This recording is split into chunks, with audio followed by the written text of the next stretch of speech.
Hey, so last week, Ben talked to us a little bit about diversity and the importance of it in our portfolio construction. This week, I want to build on that regarding how we respond to market swings and the impact on our portfolios. What we need is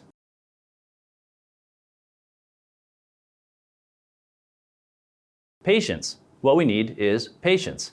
So I've been rereading a leadership book written by a friend, and he begins the book by detailing about how he was bullied when he was in elementary school.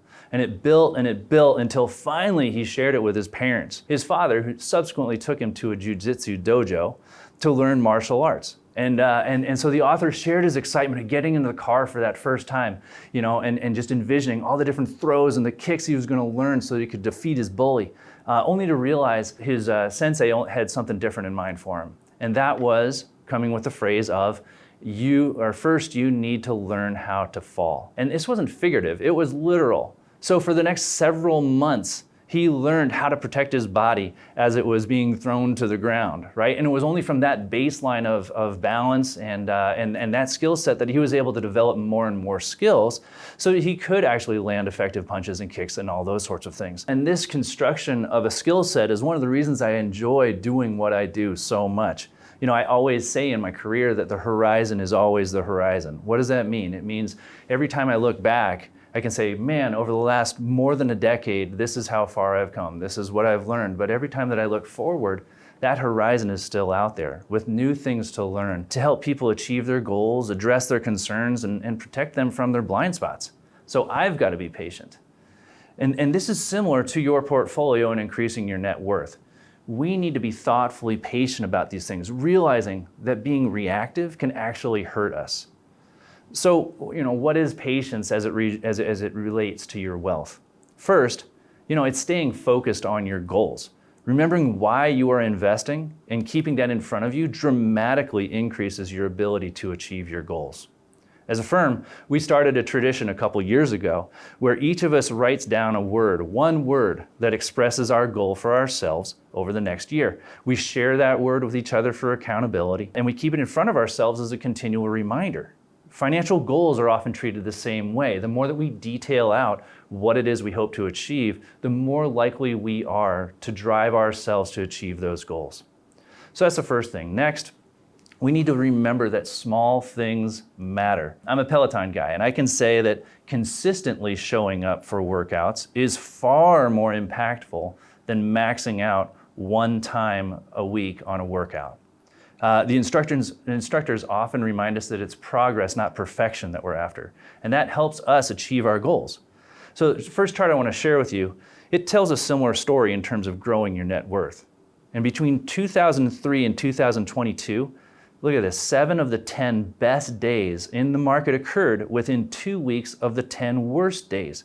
Meaning that if we reacted strongly to a bad day, we put our money on the sideline, for example, we would miss out on some of the larger days of returns. And look at the impact. Missing 60 of the best days results in a portfolio return of negative 4.2%. Missing just 20 of those best days limited the return to 2.9%, but to participating fully in those markets, it returned 9.8%. That's nearly a 15% swing. So this speaks to my next point. To grow your net worth, you need to wait things out. I regularly share this next chart, which shows that the average duration of a bear market is 11.1 months, realizing a loss of, gulp, 31.7% to the negative. That's a lot. But the average bull market is 4.3 years, and it averages a total return of 150%. The point here is that the long-term perspective of how markets work can bolster our strength to remain committed to our investment strategy. And believe me, I'm not trying to cheapen the very real pain that we feel when our portfolios are performing poorly. It hurts, it's real. Anyone who's experienced 2008, 2009, or other events can certainly attest to the pain that they felt and the day after day challenge of going and sitting with your portfolio. So those are a couple ideas of what patience is. What is it not? Well, I'm glad you asked. Patience is not being blind or unresponsive. That's just dumb luck.